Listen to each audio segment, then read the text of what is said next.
Hi friends, welcome back to my channel.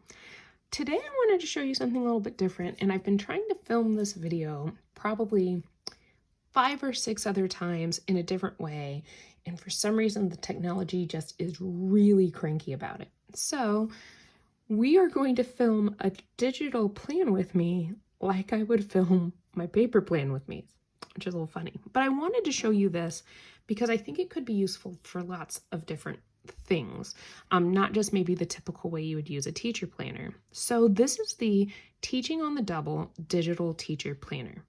Now, before we go on, I should say I am a music teacher. I have never found a planner that is perfect for me, even when I have bought ones that specifically state they are for music teachers. None of them really do what I need them to do. So I have my plans in lots of different locations.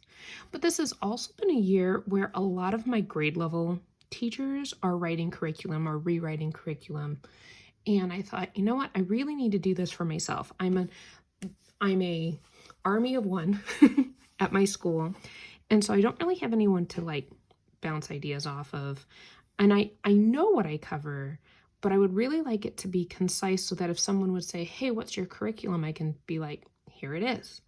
So I chose to get the digital teacher planner from Teaching on the Double because I needed a place to just kind of jot down main ideas of what's going on in all of my classes. I teach K to 5, so most planners are really hard to write 6 different grade levels worth of stuff in.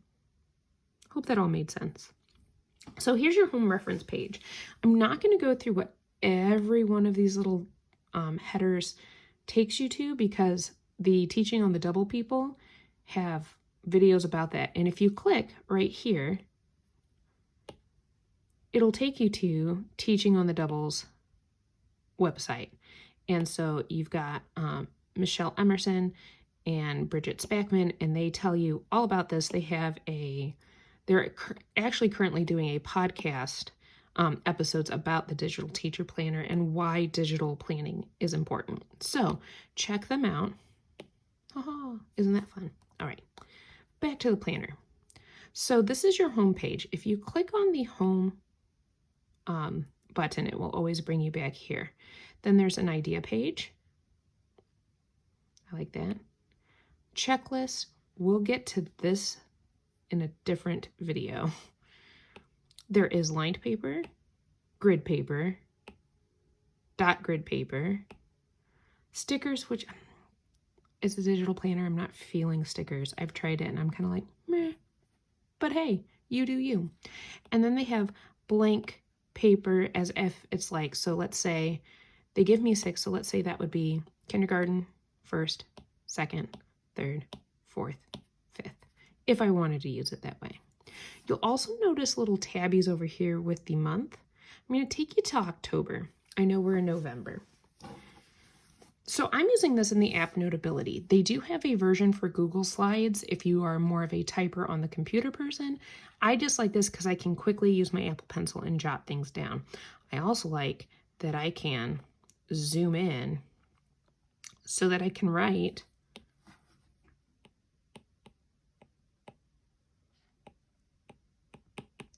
and it not take up too much space.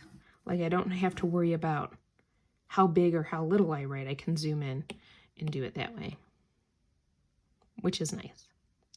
So you'll notice that what I've written down in here, I've also highlighted because the books that I use for each grade level are color coded. So 5th grade is green, 4th grade is orange. So this gives me kind of an idea of what's going on this month. I did not use the weekly in October, but let's jump to November. Well, first, here's a blank weekly page. It's vertical layout. You know how much I love vertical layouts. You get your month at a glance kind of up here, and it highlights what week you're on.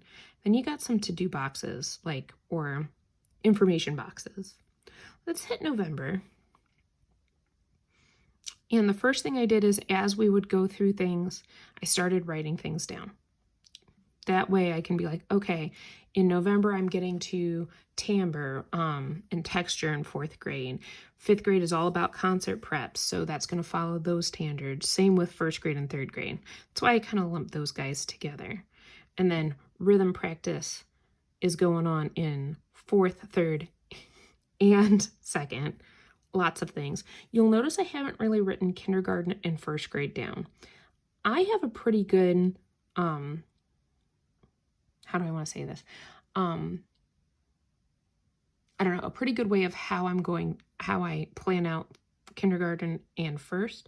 So I'm not super concerned about them other than concert material. So as we scroll down, here is the wonderful weekly spread.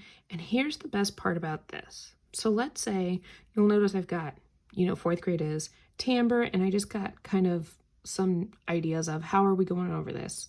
Grocery list is I had them listen to their favorite song and make me a grocery list of what they heard. Not complete sentences, not anything like that. I just wanted a list of the different sounds, because that's what timbre is, the unique sounds that you hear. And then we're going over concert procedures with 5th grade. So this was the first week. Unit 2 for kindergarten. I did write a little bit here just so I'd be like, okay, here's what we're working on here. So that just gives you a little overview of how I was planning this. I really haven't used these boxes yet. And then as we moved on here, this was last week, and we did texture. I'm highlighting things that way it's really easy to see what's going on. All right. Mr. Moo and Daisy are my puppets, by the way, because who doesn't like puppets? Here's what I also like about this planner.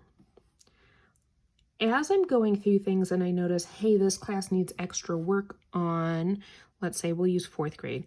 Let's say my Wednesday 4th graders weren't really understanding texture and they need some practice on it. I can use the lasso tool, click that, copy, move it down to Wednesday here and paste it.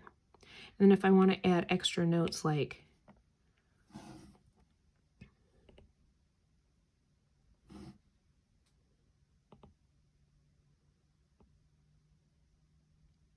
use favorite songs,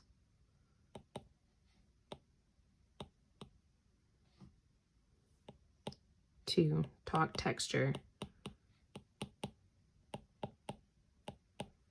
I can do that. Now, they don't actually need help with this, so I'm going to go ahead and erase it. But I love that tool, especially for concert prep, because some classes need extra work. Like I knew we were going to, in 5th grade, need to do Little Drummer Bag on the recorder again and work on Jingle Bells again. So I just kind of lassoed it, and I didn't have to take the time to rewrite it, which was super nice. So that is what I'm loving about this. Now, I will come back and hopefully do another one where I show you. Let's click that home button. So again, home just takes you back to this guy here. And on that checklist page, I want to go through some of these things, but that's going to be for another video. So that is how I'm using this Teaching on the Double planner. You should check out their podcast as they're going through this, because they're going to talk to you about how to digitally plan. Also, both Bridget Spackman, she's the Lettered Classroom on YouTube. She has a video of how she uses this on her iPad using GoodNotes. And then Michelle Emerson is more of a Google Slides person. She'll show you how to use it there. So they'll both go more in depth on how they use it. But for me as a music teacher, this has been a game changer. It's still not perfect. It's still not, I still use my paper tracker for my to-do list, because this does not help me with to-dos. My brain just doesn't work that way yet. But we'll see. We'll see. It might change someday. So if you like this video, give it a thumbs up. If you're interested in checking out Teaching on the Double, I highly recommend it. Let me know if you do and what you think, and I will catch you all in the next one.